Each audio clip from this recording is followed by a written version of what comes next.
On se posait la question, mais qu'est-ce qui fait que dans le sang de l'être humain, l'esprit de l'être humain, le désir du pouvoir devient tellement prenant qu'il est prêt à tuer ses semblables, que de laisser ce pouvoir qui partira de toutes les façons puisqu'on est qu'en transit sur la terre. C'est des questions qu'on se posait. Et la réflexion en fait que nous menons dans le groupe qu'on appelle Fédéralité rejoint cela, c'est-à-dire que le pouvoir ne soit plus un couteau à double tranchant, mais un couteau au service de celui qui l'utilise. Tu comprends, non? C'est aussi simple que ça. Et donc, bon, comme tout à l'heure tu as fait la photo du livre, je vais faire passer juste un petit message parce que la lettre est morte, personne ne la lit, mais c'est la parole qui la vivifie.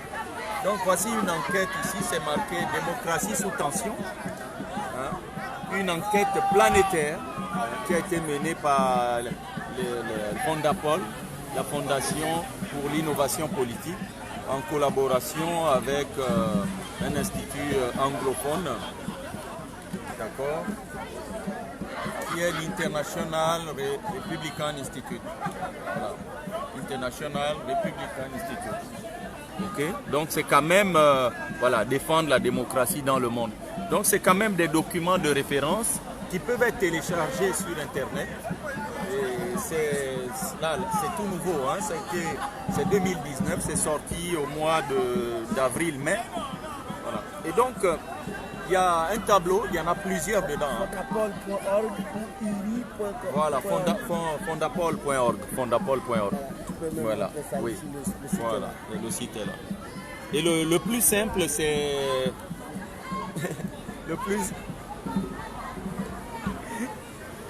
Le plus simple, c'est de taper démocratie sous tension sur Google, hein, votre moteur de recherche préféré. J'utilise aussi Ecosia, qui est un moteur de recherche écologique, parce que l'argent qu'ils collectent, eux, ils s'en servent pour replanter les arbres dans les zones désertiques, notamment les zones sahéliennes.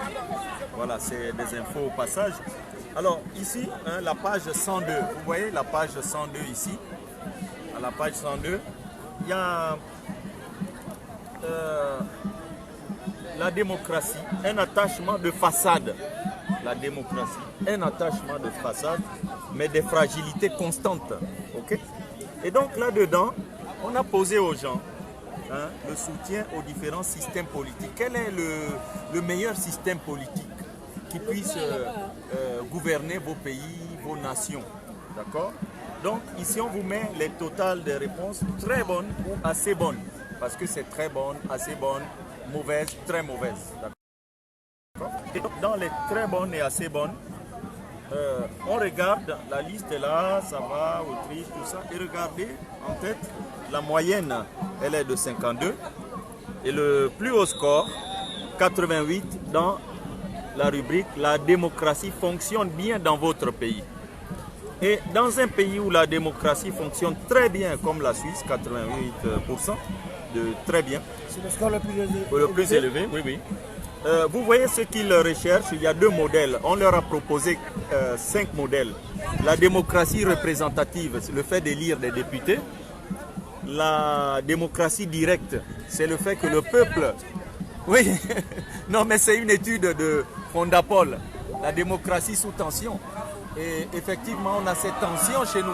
C'est le général Barat, la générale Barat, qui me pose la question.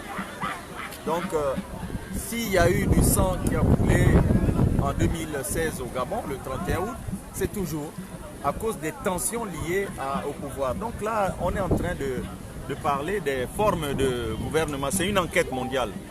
Donc, on leur a posé la question, quelle forme de gouvernement, de méthode ou de système politique vous adopteriez dans votre pays ou que vous pourriez adopter si on vous donnait le choix. Démocratie représentative, on élit des représentants, les députés. Démocratie directe, c'est le peuple peut se prononcer par les référendums, les initiatives populaires. Le gouvernement des experts, c'est-à-dire les grosses têtes qui prennent les décisions pour les autres. le pouvoir autoritaire, dur, qui gère les gens, et le pouvoir militaire. Voilà les 5 formes de gouvernement. Le premier qu'il nous faut. Vous voyez? Donc, la Suisse, qui est arrivée, puisqu'après tout ça, on a fait la synthèse. Maintenant, quand on vous a posé toutes ces questions, on leur posait tous la question. Il y a eu plus de 1000 interviewés.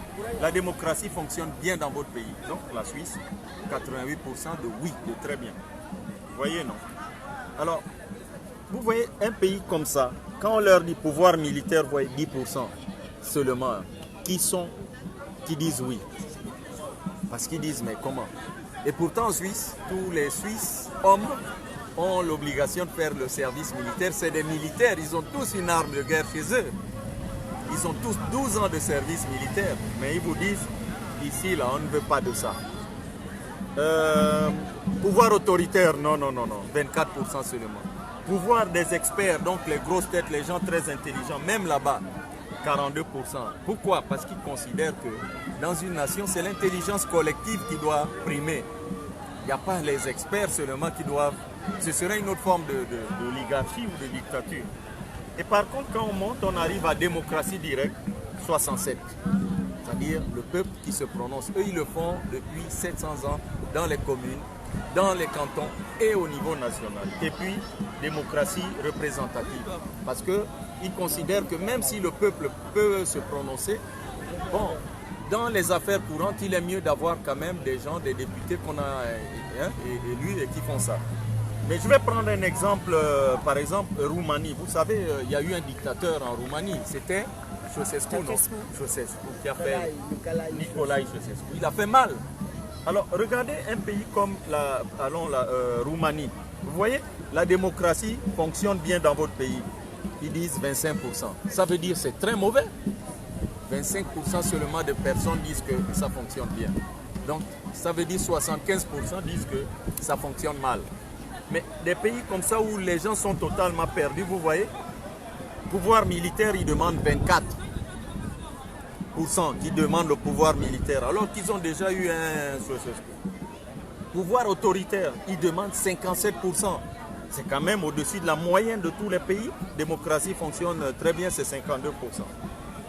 Et après, quand même on leur propose gouvernement des experts, il y a 80% qui disent ah oui, là il faut des experts. Et pourtant les Suisses, vous voyez, ils étaient à 42. Maintenant on avance, Roumanie, démocratie directe, 65%. Démocratie représentative, 83%. Ça veut dire quoi? C'est que quand un pays est perdu, il est prêt à tout prendre. Toutes les solutions. Ils sont désespérés là. Ils veulent dictateurs, bien, militaires, bien, des peuples, experts, tout. Mais les Suisses, des pays qui ont atteint un niveau de démocratie stable, ils savent ce qu'ils cherchent. Ils disent, voilà les meilleurs modèles. Ça. Ils savent, c'est ce que la Bible dit, l'art de distinguer le bien et le mal pour les croyants.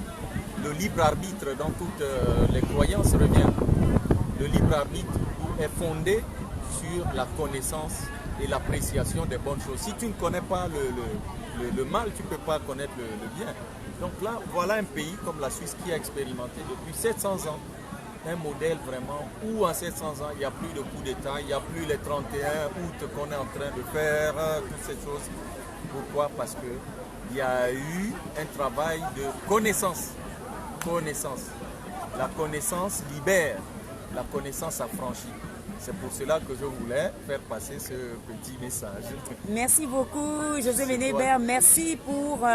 Et en plus, ce n'est pas que de la fédéralitude dont il est question. Non, c'est vraiment de l'être humain. Voilà, la connaissance, l'être humain, voilà, l'humanisme. Oui. Merci beaucoup, José Ménébert. À l'occasion, nous aurons également des conversations beaucoup plus approfondies sur la fédéralitude dont tu prônes le modèle, la vertu et surtout le bien-être, le plein épanouissement pour les êtres humains. Merci beaucoup d'avoir accepté de répondre à cet objectif. Pour tes reportages toujours très... Merci. Mais c'est ensemble élevant, que nous œuvrons. Élevant, voilà, instructif. Okay. Merci encore. Merci à vous deux. Sur ta page Facebook. Avec plaisir, je vais t'identifier. Voilà. Merci à vous deux. Merci beaucoup. Merci.